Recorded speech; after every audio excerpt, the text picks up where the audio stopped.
Alors, comme l'a demandé très gentiment David Altar, nous allons aujourd'hui nous entretenir de Tobi Shvat. Voilà.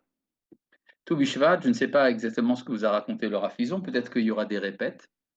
Et, et bon, je m'en excuse tout de suite. Certainement, comme j'ai l'habitude de vous dire, le Rafizon en général chip des idées à moi. La question qui se pose, c'est d'abord qu'est-ce qu'on fait à Tobi Shvat? Alors à Tobi Shvat, il y a trois coutumes différentes. Il y a d'abord la consommation des fruits. Il y a le fait qu'on ne dit pas le tachanoun à la synagogue. Et il y a la nouvelle habitude, enfin qui a déjà 150 ans, la plantation d'arbres, qui est un peu tombée en désuétude pour tout vous dire, pour une raison très simple, c'est que le climat à Toubichat est en général pluvieux et qu'il est difficile de trouver des arbres fruitiers et surtout qui correspondent qui sont bons à planter à cette époque.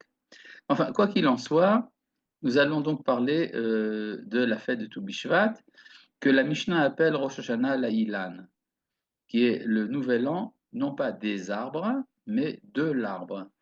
Et en employant d'ailleurs le terme araméen. Le mot Ilan n'est pas un mot hébraïque, c'est un mot araméen. En hébreu, pour dire un arbre, on dit Etz, et en araméen, on dit Ilan. Tout ça va nous introduire tout directement dans une problématique. Je voudrais commencer par un texte de Rashi. Rashi, dans son commentaire sur la paracha de Vayera, quand il raconte la rencontre entre Abraham et ses invités. Les invités, selon les différentes interprétations, sont soit des anges, soit des hommes, soit moitié ange, soit moitié homme, soit une vision, soit quelque chose de physique, peu importe. Ce qui nous intéresse pour notre sujet, c'est que Rachid dit, et d'abord le verset nous dit qu'Abraham dit à ses invités, Veisha'anu tachat ha'etz.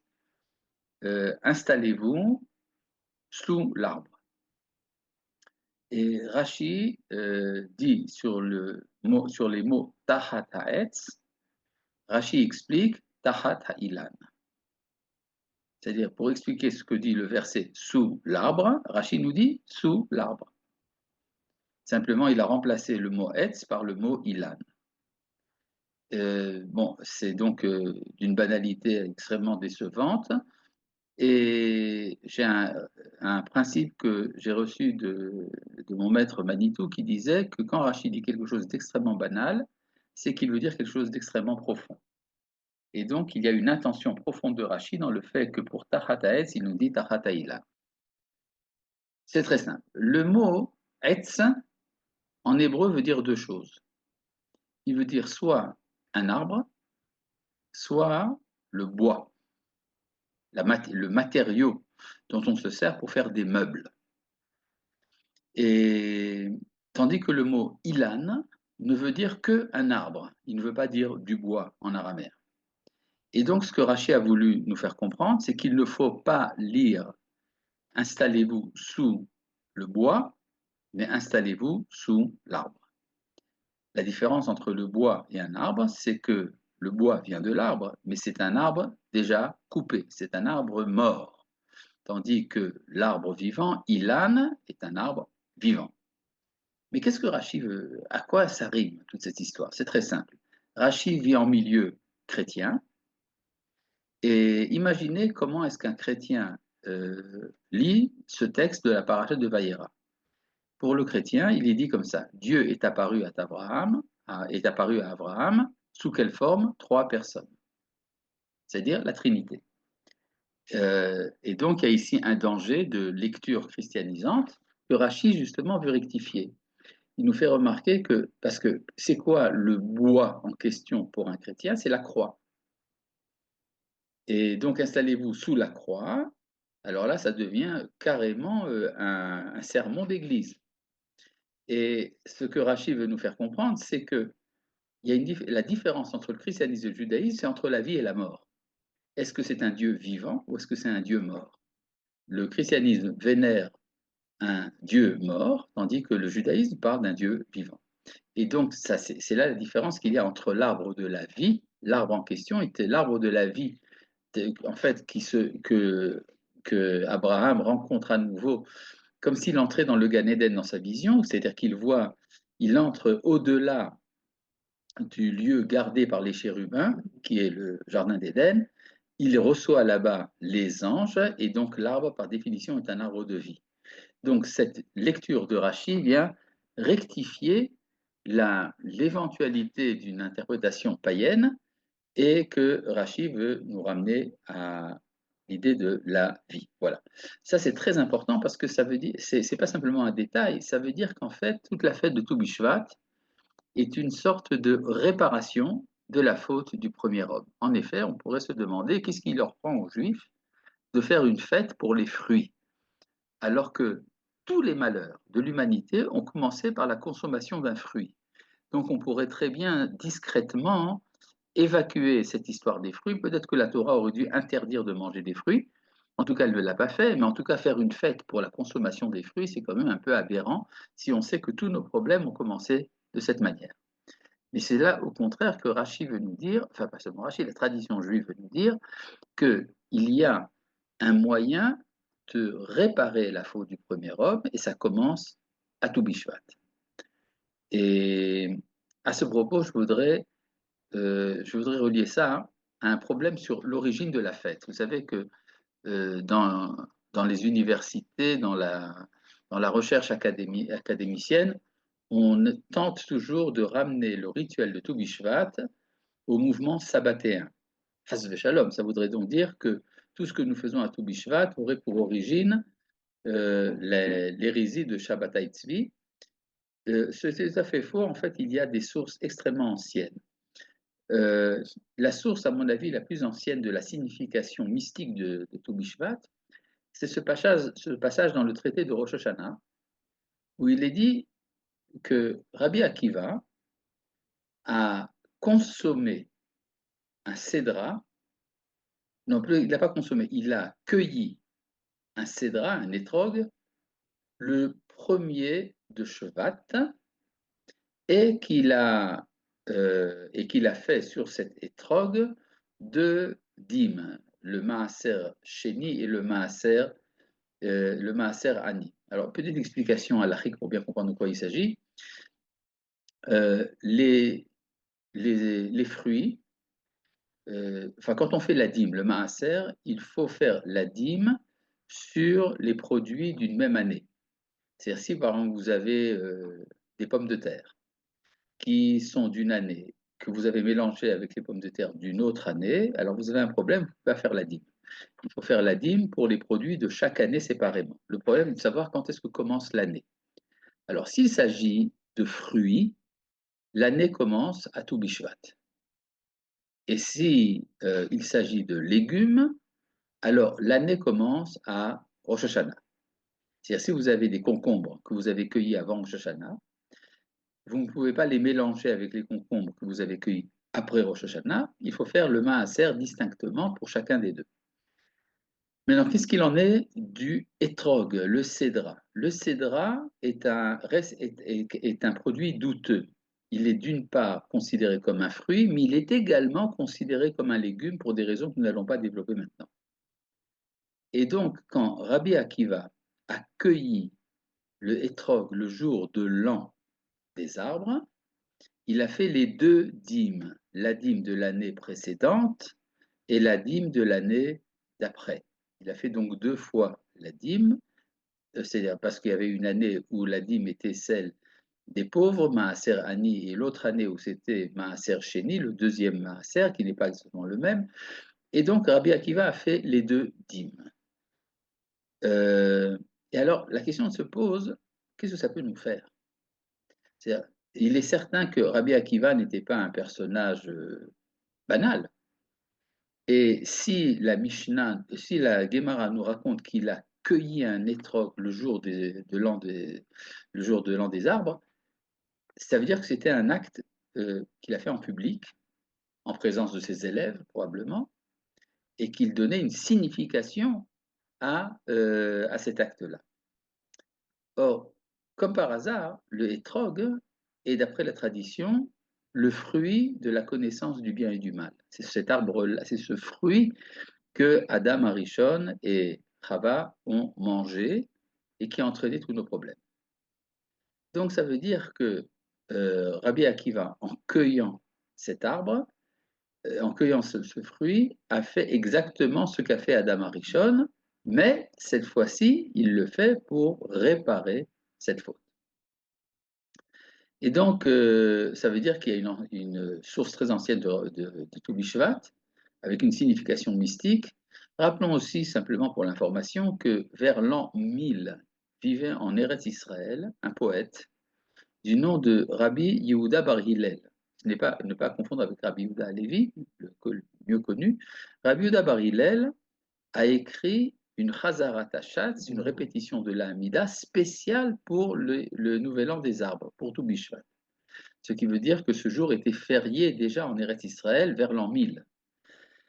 Sans parler du fait que les Chassidé Ashkenaz, c'est-à-dire la famille, la famille des grands maîtres mystiques d'Allemagne, Chassidé Ashkenaz au XIIIe et XIVe siècle, la famille de Rabbi Yehuda Chassid, faisait des prières particulières le jour de Toubou Shvat pour avoir un beau cédra au Sukkot de l'année à venir.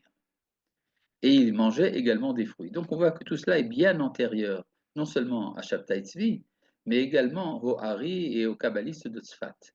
Ça veut donc dire que la fête de Toubou Shvat a une signification extrêmement profonde, mais elle n'est pas décrite en détail pour la majorité du public, parce qu'il y a ici des secrets de la Torah qui ne sont accessibles qu'à quelques élites. En tout cas, c'était comme ça dans l'Antiquité. Aujourd'hui, Baruch Hashem, on peut parler de ces secrets en public, il y a moins de problèmes. Revenons un peu donc à l'histoire du hétrog. Le hétrog, étant l'arbre de la connaissance, est un fruit que le premier homme avait reçu l'ordre de consommer. En effet, la Torah nous dit que Dieu a dit à Adam Arishon, Mikol et Sagan achol tochel, tu devras manger de tous les arbres du jardin. Si c'est tous les arbres du jardin, ça comprend également l'arbre de la connaissance. Il y a un petit problème, c'est que le verset juste après dit le contraire. Et de l'arbre de la connaissance du bien et du mal, tu n'en mangeras pas. Ah bon? Alors pourquoi tu m'as dit d'en manger, si tu me dis de ne pas en manger?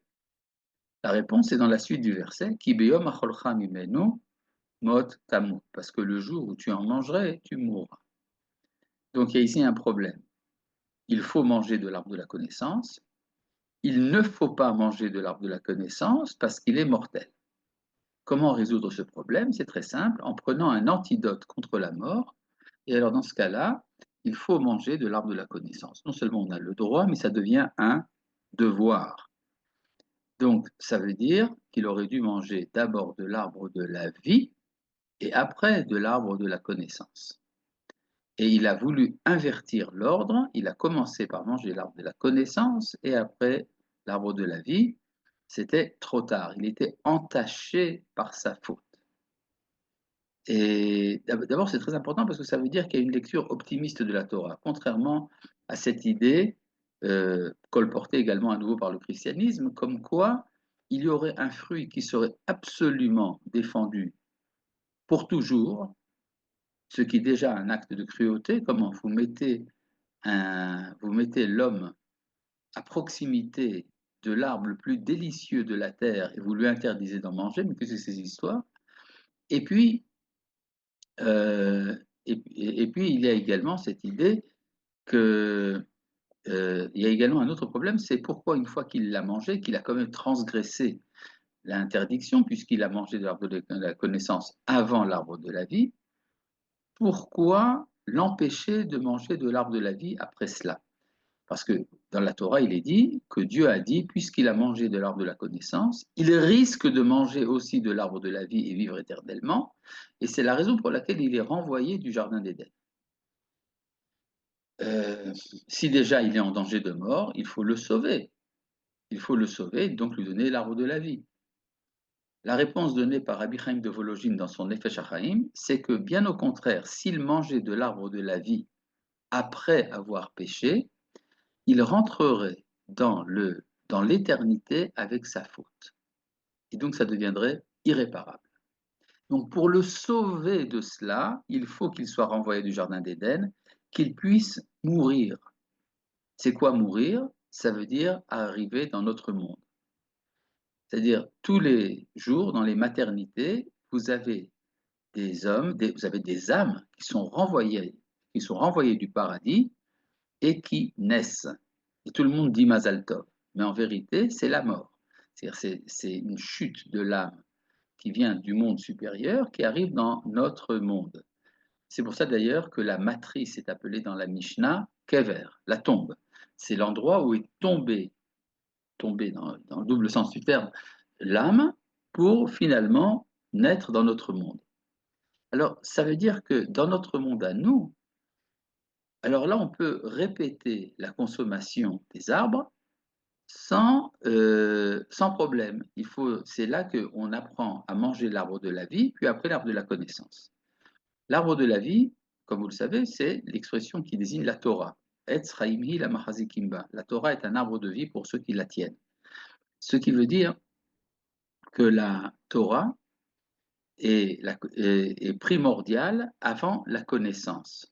On peut donc dire que la faute du premier homme, c'est d'avoir été à l'université avant d'aller à la yeshiva. Mais s'il a d'abord été à la yeshiva, donc il a reçu le contenu de vie qui va lui permettre d'élargir ses connaissances, et donc la connaissance devient un bien et non pas un mal. Vous savez, à nouveau pour reprendre la comparaison avec le christianisme, souvent on a considéré que la consommation, que la connaissance profane était satanique. Elle vient contre la foi. Et par contre, dans la Torah, c'est le contraire. Et par monothéisme intégral, il faut donner un sens à toute connaissance, mais pour cela, il faut commencer par la vie. Et si on se réfère au calendrier tel que les Midrashim en parlent, la faute du premier homme a eu lieu le jour de Rosh Hashanah, c'est-à-dire le premier jour de l'an, le premier du mois de Tishri, c'est là que l'homme a péché. Et donc, il est renvoyé du jardin d'Éden le jour de Rosh Hashanah, il arrive dans notre monde le deuxième jour de Tishri. Le deuxième jour de Tishri, c'est le temps de la Teshuvah. C'est-à-dire, c'est l'époque des Aseret et Teshuvah, les 10 jours entre Rosh Hashanah et Kippour, et cela accède à Yom Kippour. Le jour de Kippour, c'est le jour où l'on mange de l'arbre de la vie. En effet, Kippour, c'est le jour où nous commémorons la réception des deuxièmes tables de la loi, c'est-à-dire le jour où la Torah nous a été donnée, ou plus précisément le jour où nous avons reçu la Torah. Et donc à Kippour, on ne mange pas de nourriture physique, mais on s'alimente à la source de l'arbre de la vie qui est la Torah. C'est très beau ça. Bon, alors si c'est beau, alors ça veut dire qu'une fois qu'on a mangé de l'arbre de la vie, alors on peut manger de l'arbre de la connaissance. Mais il y a un problème. Il faut pour cela lever une interdiction. L'interdiction était celle qui a été rajoutée par notre mère, Ève, Chava, qui a, qui a ajouté un commandement rabbinique, si on peut dire, Midérabanan, à l'interdiction de manger du fruit de la connaissance. Elle a rajouté également l'interdiction d'y toucher, ce qui a été d'ailleurs la raison de sa chute. Mais elle a interdit de toucher l'arbre, de toucher le fruit. Et d'ailleurs, c'est intéressant. Pourquoi est-ce qu'elle a fait ça? La Guémara nous dit, dans un autre passage, Etrog kachale yada, c'est-à-dire le cédra s'abîme quand on le touche. C'est-à-dire que si on ne doit pas en manger, il vaut mieux ne pas y toucher non plus, pour qu'il soit préservé dans son intégralité pour le moment où on en mangera. Et donc, pour cela, il faut lever cette première interdiction, et c'est pour ça que vient juste après Kippour la fête de Sukkot. Lors de la fête de Sukkot, Etzachaim et Torah et Etzadaat, c'est la connaissance, c'est la sagesse. Comme dit la Gemara, si on te dit qu'il y a la Torah chez les Goïms, n'y crois pas, mais si on te dit qu'il y a de la Chokhma, de la sagesse chez les Goïms, il faut y croire. Et donc, quand on mange quand on arrive à la fête de Sukkot, la Torah ordonne de prendre le cédra en main, c'est-à-dire de faire le contraire de ce qu'a interdit Chava. Il faut toucher l'arbre. Mais il ne suffit pas de le toucher, il faut également le manger. Quand est-ce qu'on commence à manger du hétrog? La Mishnah nous dit quelque chose de surprenant. Les enfants, le 7e jour de Sukkot, donc au Shana Rabbah, une fois qu'on a fini de faire l'agitation du lulav et du hétrog, les enfants s'emparent des cédras et les mordent, sans l'accord des sages. Shelo Birtzon Chachamim. C'est quoi cette histoire? C'est très simple. Les enfants, eux, n'ont pas péché dans le Hetzadat, ils n'ont pas cette souillure. Donc, dès qu'on a fini de faire la mitzvah de prendre en main le cédra, ils le mangent. Mais qu'en est-il des adultes? Alors, il y a une coutume en Israël très intéressante qui est de faire de la confiture de cédra et de la manger à tout l'ishvat. Ah, pourquoi donc? Ça veut dire qu'une fois qu'on a reçu l'arbre de la vie à Kippour, il faut l'intégrer. Et pour l'intégrer, il faut pour cela l'étude. Quel est le temps de l'étude? Ben, c'est évident, l'hiver. Parce que dans une société agricole comme était celle de nos ancêtres, le temps de l'hiver, c'est le moment où on se replie dans son foyer. On reste à la maison. Et qu'est-ce qu'on fait dans la maison? Ben, on étudie la Torah. Et quand finit l'hiver, quand approche le début du printemps, c'est le moment où, étant donné que l'arbre de la vie a été intégré, on va maintenant manger de l'arbre de la connaissance, d'où cet usage de manger de la confiture de cédra à Toubishvat. Un petit rappel, les cédras que nous prenons pour Sukkot, en général, sont contaminés par des tas de produits pesticides, et donc il n'est pas recommandé d'en faire de la confiture. Il faut pour cela des hétrogim, soit qui n'ont pas été aspergés de DDT, soit, si vous déjà vous le faites, alors il faut faire tremper 3 fois 24 heures dans l'eau le hétrog coupé en petits morceaux et verser l'eau à chaque fois. Et dans ce cas-là, vous pouvez enfin manger des hétrogim qui ne font pas de mal. Donc maintenant, pour revenir donc à Rabbi Akiva. Donc, si vous voulez, donc, il y a ici d'abord cette idée qu'en sortant de l'hiver, on arrive à un degré de sainteté qui nous permet de consommer l'arbre de la connaissance. Pour en revenir donc à Rabbi Akiva. Rabbi Akiva cueille et consomme un étrog le jour de l'an des arbres. Le problème, c'est que le Talmud nous dit que ça s'est passé le premier du mois de Shevat et pas le 15. Pas de difficulté.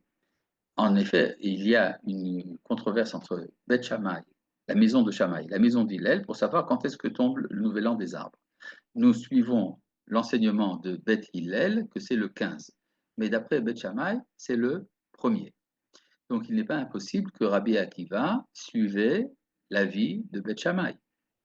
En tout cas, dans le Talmud, il y a une rectification. Un des Amoraïm tardifs corrige le texte et dit que c'était certainement le 15 et pas le premier. Peu importe, il est tout à fait possible que Rabbi Akiva faisait le premier Shevat, mais pour des raisons pédagogiques, on a corrigé pour le 15, pour qu'on n'aille pas dire ah oui, mais si Rabbi Akiva faisait comme Beth Shammai, alors moi aussi je vais suivre l'exemple de Rabbi Akiva et faire comme Beth Shammai. Mais pourquoi est-ce que Beth Shammai dit le premier Shevat et Beth Hillel disent le 15? Alors, le Talmud de Jérusalem nous dit c'est très simple parce que jusqu'au nouvel an des arbres, les arbres profitent des pluies de l'année passée à partir de maintenant. Ils vont profiter des pluies de la nouvelle année. Et comment ça se fait? Comment s'exprime ce profit, cette jouissance qu'ont les arbres? Eh bien, c'est très simple. La sève commence à monter dans les arbres à partir du premier Shevat. Mais le premier bourgeonnement apparaît 15 jours plus tard. Beth Hillel vont toujours selon leur principe qui est que nous nous adaptons à la réalité. Or, la réalité, c'est le bourgeonnement, tandis que pour Beth Shammai, on voit toujours les choses dans leur origine, dans leur principe, et donc c'est au moment où la sève monte, même si on ne le voit pas encore. Ça, donc, la différence entre Beth Shammai et Beth Hillel. Revenons donc à notre sujet, la sortie de l'hiver et le début du printemps. Alors, la sortie de l'hiver, il y a des tas de manières de le comprendre. Nous sommes en février. Février, classiquement, c'est les vacances d'hiver. Mais on peut, si on est attentif au processus de la nature, on peut voir le début du printemps. Mais c'est un début qui n'est pas tout à fait visible, puisqu'il y a encore de la pluie. Par contre, quand arrive le jour de Purim, un mois plus tard, alors il y a déjà plus de soleil. Mais ce n'est pas encore le temps du printemps. Le mois du printemps, Chodesh Aviv, c'est le mois de Nissan, c'est Pessah. Donc en fait, vous avez un processus, pourrait-on dire, graduel, que j'ai l'habitude de nommer tout, tout, tout. Parce que vous avez tout Bishvat, le 15 Shevat, puis tout Béhadar, le 15 Adar, qui est la fête de Purim, en tout cas à Jérusalem, et tout Bénissan, le 15 Nissan, qui est le jour de la fête où on consomme l'agneau pascal de Pessah. Et donc, c'est comme si on mettait à l'épreuve, on met à l'épreuve la capacité de discernement de l'homme. Quand est-ce que tu vois le moment où l'hiver finit, où commence le printemps? C'est très significatif parce que d'abord, ça veut dire qu'il y a une libération des forces de la sainteté qui nous permet donc de consommer les fruits, mais c'est également pour Israël, le printemps, c'est la délivrance, c'est la Géoula. Et donc, tout le problème de savoir quand est-ce que commence la Géoula. Alors, euh, on peut dire la Géoula, c'est quand on sort d'Égypte. Donc, c'est le 15 Nissan. Mais on peut, si on est attentif, voir la Géoula commencer un mois plus tôt. Et on peut voir encore un mois d'avant. Pour bien comprendre ça, essayons de comprendre comment est-ce qu'on sort de la nuit. Parce qu'il y a également une image de l'exil qui est comparée à la nuit et la délivrance qui est comparée au jour. De même que vous avez l'hiver qui est la nuit de l'année et l'été, enfin le printemps et l'été qui est la journée de l'année. Et quand est-ce que finit la nuit? Alors, on vous dit, il est évident que lorsque le soleil se lève, ce n'est plus la nuit. Mais avant le lever du soleil, il y a déjà l'aube. Et certains diront, oui, mais il n'y a pas de soleil. D'accord, il y a quand même de la lumière. Et d'autres vous diront, non, moi je vois le début de la journée à minuit. Parce qu'à minuit, le point où je suis sur le globe terrestre penche vers la lumière. Et donc vous avez trois commencements de la journée. Minuit, l'aube, le lever du soleil. La sortie d'Égypte s'est faite au lever du soleil, au moment du jour. Par contre, la délivrance qui s'est produite au temps de Assuérus, Achashvérosh, la délivrance de Purim, n'était pas une vraie délivrance puisqu'on n'est pas revenu en Eretz Israël, mais c'était déjà l'aube. En effet, pour le verset dans Tehilim, Lamnatser halayel et ashahar, le cantique qui est récité pour l'étoile de l'aube, la Gemara nous dit il s'agit d'Esther. Esther est comparée à l'aube, à Yelet Ashahar. Et tout Bishvat, eh bien c'est minuit. Qu'est-ce qui se passe à minuit? C'est là que les kabbalistes se lèvent. Ils se lèvent pour prier pour la délivrance, parce qu'ils ont le sentiment que c'est le moment où commence la lumière, bien que visiblement il n'y a que de l'obscurité dans le monde. Et donc ça c'est tout Bishvat. C'est pour ça que tout Bishvat a été institué par les kabbalistes. Alors maintenant, remarquons donc ces trois moments qui sont tous dans les 15 du mois, le moment le plus fort du mois. Le jour de Pessah, il est Mideoraïta. C'est la Torah qui explicitement nous ordonne de manger l'agneau pascal à Pessah. Qu'en est-il de la fête de Purim? C'est une fête instituée par les Chachamim. Les Chachamim, les hommes de la grande assemblée. Donc c'est un degré moindre. Il faut attendre un certain temps de l'histoire pour qu'on soit susceptible de recevoir pour tout Israël cette fête. Et tout Bishvat, ah ben tout Bishvat, c'est même pas Midera Banane, c'est même pas une institution rabbinique, c'est une coutume kabbalistique. Et plus le temps avance, plus ces coutumes deviennent populaires. Maintenant, remarquons également la différence dans la consommation. Dans les trois fêtes en question, tout Bishvat, Purim et Pessah, il y a, on mange ou on boit. Alors, ce qu'on mange à tout Bishvat, c'est des fruits. Les fruits sont un aliment complet qui, pour être consommé, n'a pas besoin de l'intervention de l'homme. Vous prenez une pomme, vous la mangez. Par contre, le vin, c'est un fruit qui vient du fruit, Peri HaGefen. C'est un jus qui était contenu en puissance dans le raisin et qui, une fois travaillé par l'homme, distillé par l'homme, devient une boisson consommable, qui est d'ailleurs plus problématique que le fruit. Parce que si vous mangez des bananes, des fraises ou des pommes, vous ne devenez pas sous. Mais l'ivresse, c'est plutôt dangereux. Si vous prenez déjà du vin, vous avez un problème moral. Mais après un mois qu'a passé tout Bishvat, alors vous pouvez déjà commencer à consommer le vin. Mais la viande, c'est déjà plus problématique. Parce que pour manger un beefsteak, vous avez besoin d'assassiner une bête. Et là, il y a un problème moral. Est-ce que j'ai le droit de prendre la vie d'un animal pour entretenir ma vie à moi? Il faut pour cela, pour arriver à ce degré dans lequel la consommation de la viande de la bête est une élévation et pas une chute. Pour ça, il faut attendre encore un mois. Donc, nous passons des fruits au vin et du vin à la chair animale. Donc, tout ça, c'est un processus qui prend du temps. Ça fait 3 mois, Shvat, Adar et Nissan. Par contre, quand il s'agit d'une élévation spirituelle, tout peut se faire en un mois. Rosh Hashanah, Kippour, Sukkot, c'est pendant le même mois. Or, Rosh Hashanah est le pendant du Toubou Shvat. Ça, c'est un nouvel an, et ça aussi, c'est un nouvel an. Et Kippour et Purim, déjà, vous connaissez cet enseignement du Hari, il dit Purim que Kippourim, le jour de Purim comme Kippourim, et la fête de Pessah a son pendant spirituel à Sukkot, tout ça pendant le mois de Tishri. Donc vous avez en fait deux séries de fêtes, les fêtes printanières et les fêtes automnales. Entre les deux, vous avez la fête de Shavuot. La fête de Shavuot est ce qui relie le ciel et la terre. C'est le moment où il y a eu un contact pour un temps infime entre la transcendance et l'immanence, entre l'infini et la créature. C'est le moment où la Torah a été donnée. Et c'est là qu'il y a une liaison entre le spirituel et le matériel.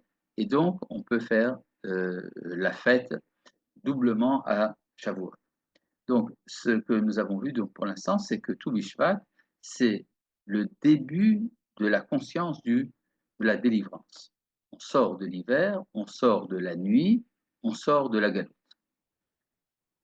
Surprenant, le jour de tout Bishvat, c'est également la fête officielle de la Knesset. C'est le jour où la Knesset est passée à Jérusalem. Dans vos anciens cours, vous aviez nommé Etz HaChaim comme Zohar. Je ne vois pas très bien ce que vous voulez dire. Enfin, bon, je vous fais confiance. Je vais me référer à mes anciens cours. Euh, En tout cas, le jour donc de Tou Bishvat, c'est ce jour où nous fêtons notre capacité de sortir de la faute et de commencer à consommer le monde en sainteté, en état de sainteté, de Kedusha. Rappelons cette idée cette définition de la Kedusha que donne le Ramchal, Rabbi Moshe Chaim Luzzatto, dans le Mesilat Yesharim, qui dit que qui nous donne une progression de 9 degrés de moralité. Bon, je ne vais pas vous résumer maintenant tout le Messilat Echarim. Rappelons simplement qu'il donne 8 degrés qui sont Zérout, Zrizout, Tikiut, etc., dans lesquels il parle d'une sorte de purification de la personne humaine qui amène à un état qu'on appelle Tahara, la pureté. Cet état qu'on appelle pureté, c'est d'une certaine manière une sorte de spiritualisation. Merci David pour les cours. De spiritualisation de la personne humaine. Mais dans ce cas-là, il y a un retranchement par rapport à la vie matérielle. Jusqu'à ce qu'on arrive au 9e degré, qui est dans le chapitre 26, qu'on appelle la Kedusha, Bebeur Midat Kedusha, la sainteté. C'est quoi cette sainteté? Eh bien, c'est le fait que le contact qu'il y a entre l'homme et le monde matériel élève la matière plus que la matière n'abaisse l'homme. Et c'est exactement ça qui commence à partir de Toubou Shvat, d'où cette idée également de prendre 4 coupes de vin lors de la soirée de Toubou Shvat, pour ceux qui connaissent le rituel. Et il y a à ce propos, euh, tout un débat de halakha autour de la formule que l'on doit réciter après avoir mangé des fruits d'Eretz Israël. Enfin, les fruits qui sont la louange d'Eretz Israël, les Shiv'at Aminim. Il y a dans le texte tel qu'il est reproduit dans les Sidurim Ashkenaz, on demande à Dieu de nous amener à Jérusalem, de nous ramener à la terre d'Israël et à Jérusalem, Venochal mipiria vinisba mituva, pour en manger de ses fruits et se rassasier de ses biens. Cette petite phrase, Venochal mipiria vinisba mituva, a été supprimée par le Semag, Rabbi Moshe de Koussi, qui dit, mais enfin, on ne va pas en Eretz Israël pour manger. Et donc, il a supprimé ça du texte. Rabbi Yoel Sirkis, le Beit Hadash, initial Bach, s'oppose à cette suppression. Et il a rétabli le texte, Venochal Imperia Binizba Mituva. Il dit parce que quand on mange en Eretz Israël, on est en contact avec la Shekhinah, la présence divine, qui se manifeste à travers les fruits de la terre, rajoute-t-il, quand Israël fait la volonté de Dieu. Et donc, c'est un idéal de manger les fruits d'Eretz Israël, c'est ce que dit le Bach. Effectivement, c'est donc. Par contre, le Beth Yosef, lui, a reproduit l'opinion du SMAG, le Sefer HaMitzvot Agadol de Rabbi Moshe de Koussi, et donc dans les Sidurim Séfarad, cette phrase n'apparaît pas, malheureusement. Maintenant, qui a raison? On pourrait se dire que c'est Rabbi Moshe de Koussi qui a raison, parce qu'effectivement, la Gemara pose la question dans le traité de Sota de savoir pourquoi est-ce que Moshe a voulu rentrer, a tellement voulu rentrer en Eretz Israël, et la Gemara dit Vechi lechol mipiria velisboa mituva utzarir. Est-ce qu'il a besoin, lui, de manger de ses fruits et de se rassasier de ses biens?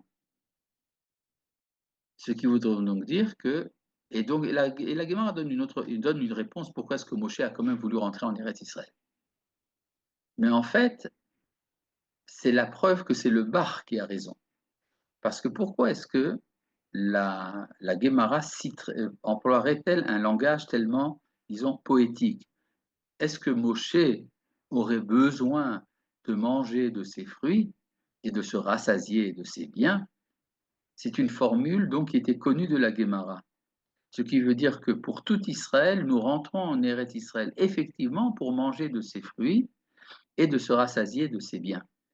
La question ne se pose que pour Moshe, parce que Moshe avait, lui, un commandement contraire au commandement de tout Israël. Le commandement pour tout Israël est d'entrer en Eretz Israël. Mais le commandement de Moshe est de ne pas y entrer. Donc, si lui ne doit pas y entrer, ça veut dire qu'en respectant ce commandement négatif, qui est de ne pas entrer en Eretz Israël, il accède à tous les niveaux auxquels accèdent les enfants d'Israël en entrant en Eretz Israël. Donc, la question se pose, pourquoi est-ce que lui voulait rentrer en Eretz Israël alors qu'il accédait au même niveau, même sans y entrer? Et la Gemara donne sa réponse, que nous n'allons pas développer ici. En tout cas, il est évident que c'est donc le Bar qui a raison. Et tout cela se relie donc avec ce désir idéal de tout manger. En effet, Rabbi Elazar, pardon, dans le Talmud de Jérusalem dit que l'homme sera jugé pour tout fruit qu'il n'aura pas mangé. C'est-à-dire tout fruit qu'on a vu et qu'on n'a pas mangé. Ah bon, pourquoi? Bien simplement parce qu'on attend de l'homme d'être l'élevateur de la création. Donc, si j'ai découvert un fruit, donc une créature du bon Dieu, et que je n'en jouis pas, c'est comme si j'introduisais une sorte de dualisme. Il y a ce qui appartient à Dieu, ce qui appartient à la nature. Vous comprenez, ce dualisme est dangereux. Le vrai monothéisme implique qu'il faut manger de tout. Mais le problème, c'est que quand on mange de tout, il y a également des mélanges. Il y a des mélanges de bien et de mal. Le bien et le mal sont figurés dans les fruits par les déchets et le fruit consommable. Effectivement, il y a trois sortes de fruits de ce point de vue-là. Il y a des fruits qui sont mangés en entier, par exemple la pomme. Il y a des fruits où on mange l'intérieur, mais on jette l'extérieur. Par exemple, les oranges. Vous ne mangez pas la pelure des oranges. Il y a des fruits qui sont où on consomme l'extérieur, mais pas l'intérieur. C'est les fruits à noyaux, les abricots par exemple. Or, il y a une coutume kabbalistique qui est de manger le jour de Tou B'Shvat 30 sortes de fruits. 10 fruits qui se consomment en entier, 10 fruits où on jette la peau et 10 fruits où on jette le noyau.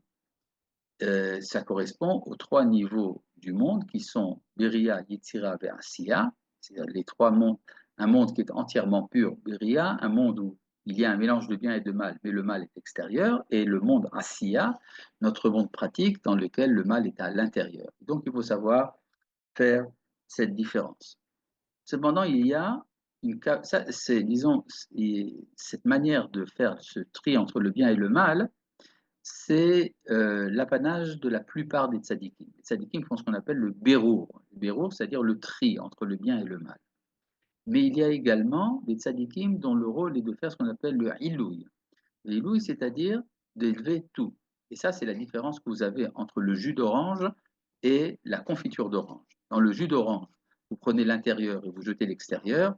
Dans la confiture d'orange, vous prenez la peau de l'orange et vous en faites un délice. Et donc, et même c'est quelque chose qui a une valeur plus grande que le jus habituel.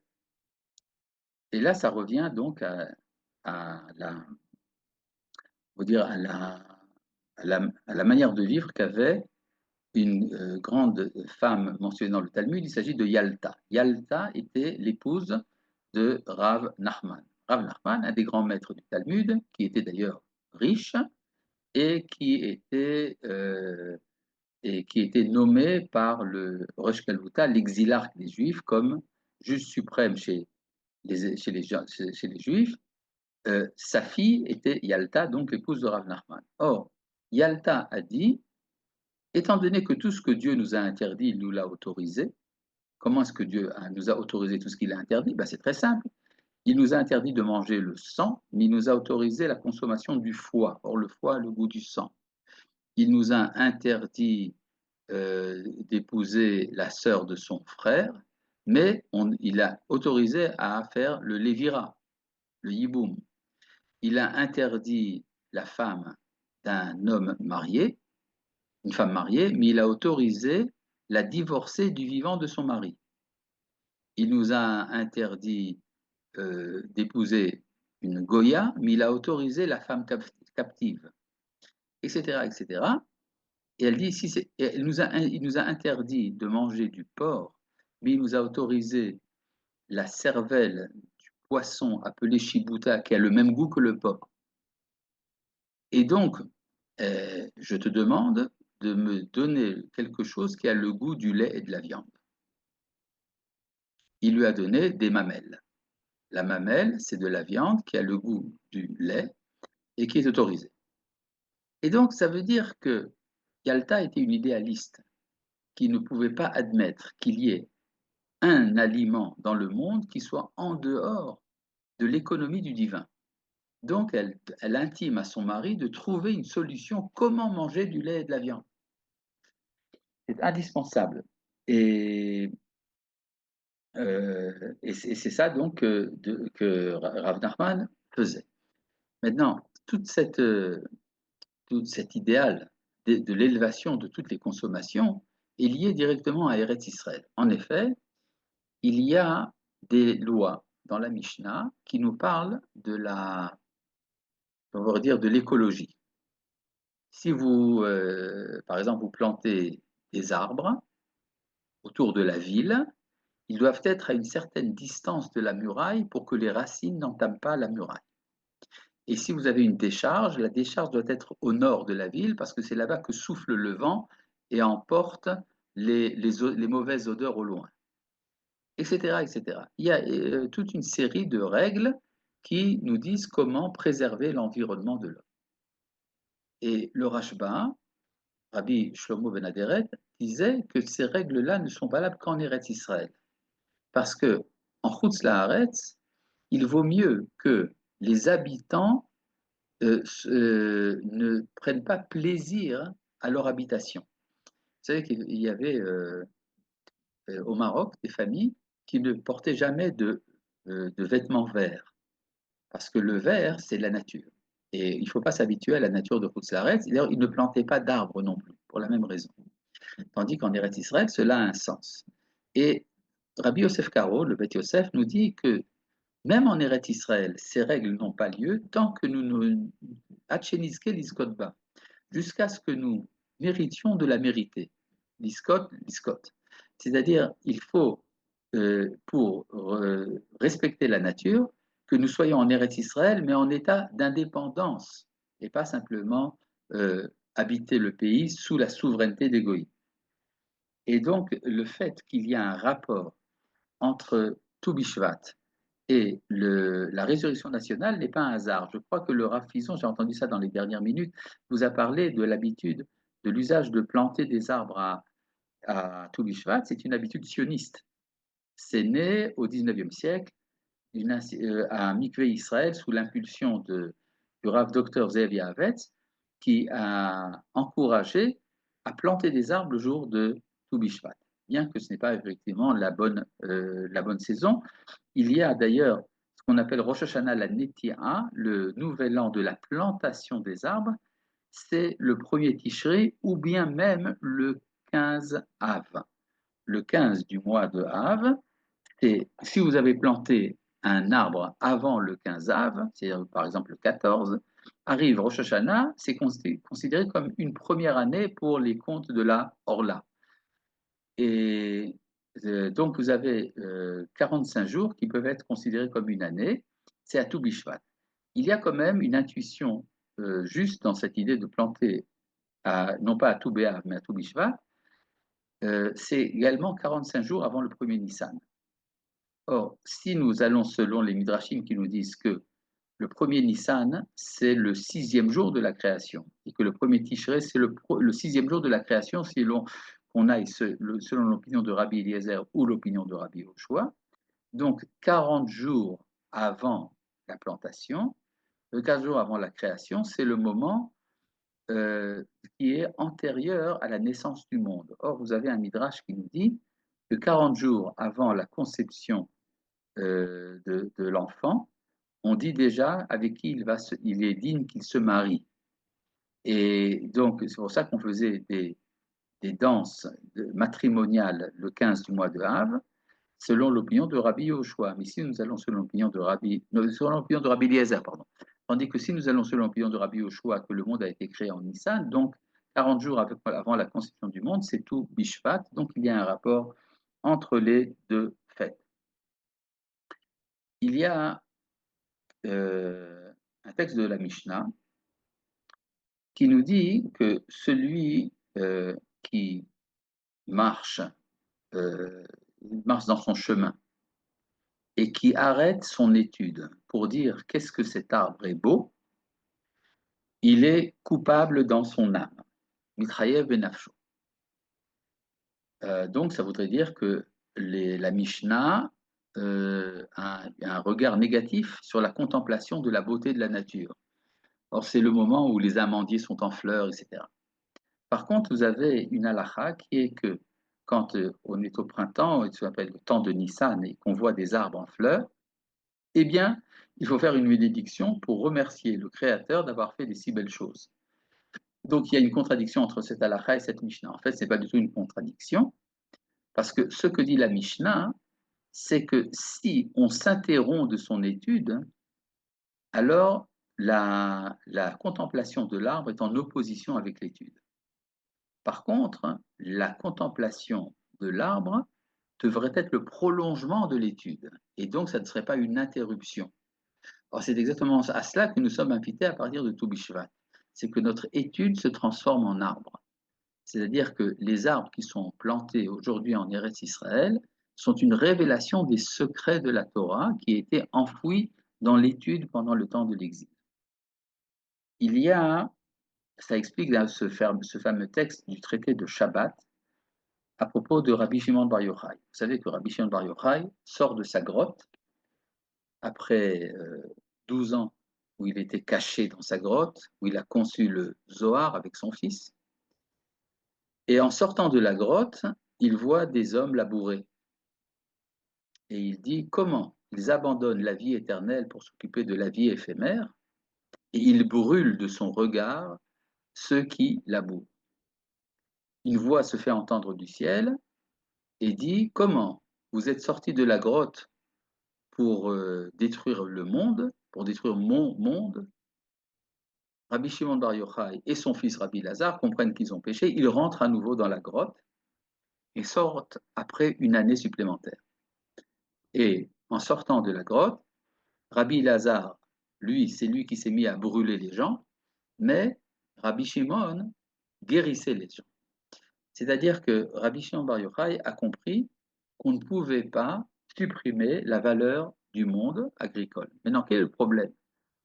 La Torah nous promet que si nous faisons ce qu'elle dit, elle nous donnera une terre grasse, les fruits vont pousser, les champs seront abondants, avec une récolte abondante. Pourquoi est-ce que Rabbi Shimon Bar Yochai s'y oppose? Interprétation du Khatam Sofer, il dit il s'oppose à la culture du monde, à l'agriculture et tout ce que ça implique, tant que ce sont les Romains qui nous dominent. C'est-à-dire quand il y a la domination romaine, alors il n'y a pas, le monde perd son charme. Plus que ça, faire de l'agriculture, c'est contribuer à l'économie de l'Empire romain et prolonger l'exil. Par contre, lorsque nous sortons de l'exil, c'est là que vient le temps de la sanctification de la nature. Ce qui nous ramène à ce thème bien connu dans la pensée du Rav Kook qu'on appelle la sainteté dans la nature. La sainteté dans la nature n'est pas toujours mise en évidence dans la tradition juive parce qu'il y a toujours une réticence par rapport à la sainteté de la nature. C'est toujours dangereux, mais finalement, le monothéisme intégral exige également l'inclusion de la nature dans l'économie de la sainteté.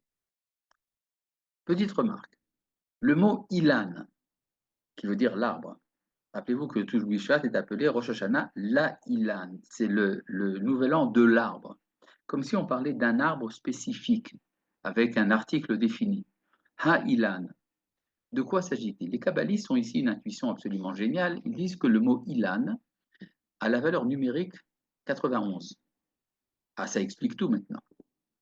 Parce que 91, je tiens à vous rappeler, c'est 86 plus 26. Non, pardon.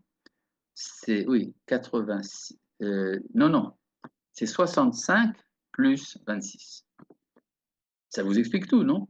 65 étant le mot Adonai, Aleph Dalet Nun Yud, et 26, c'est le tétragramme Yudke Vavke, qu'on ne prononce pas, et l'un représente Dieu au-dessus de la nature, c'est le tétragramme, et Dieu dans la nature, c'est Adonai, et si vous mêlez les deux à la fois, ça vous donne 91. 91 étant, qui est également le mot, la gématria du mot Amen, c'est pour ça que les kabbalistes, quand ils disent le Amen, pensent justement à cette jonction, à ce chilouv des deux noms, et c'est donc le jour de Tu Bishvat, Rosh Hashanah Laïla, c'est là que commence la capacité de réunir le surnaturel et le naturel, le spirituel et le matériel.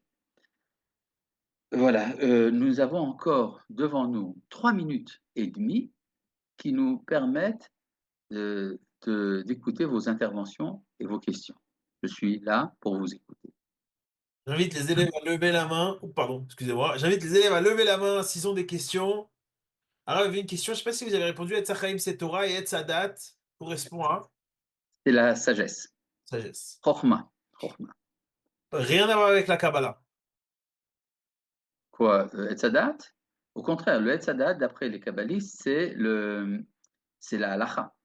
Parce que la halacha nous apprend justement à faire la distinction entre le bien et le mal. Tandis que le Etz Chaim, la Kabbale, nous apprend à voir la sainteté qu'il y a dans tout. Aussi de malach, ange. Oui, c'est vrai. Pourquoi 4 coupes de vin? Alors bon, rappelons le détail. Les 4 coupes de vin sont une préparation à Pessah. C'est-à-dire, les kabbalistes prennent au début de la soirée de Toubishvat un verre de vin blanc, après un verre de vin blanc avec un peu de rouge, après un verre de vin rouge avec un peu de blanc, et après un verre de vin rouge total. Et après, vous allez vous coucher parce que après 4 coupes de vin, c'est difficile de tenir le coup, à moins de prendre du jus de raisin blanc et du jus de raisin rouge, ce que je fais. Et ces 4 coupes de vin, c'est parce qu'il y a une capacité graduelle d'inclure la midatadine, d'adoucir la midatadine qui est figurée par le rouge.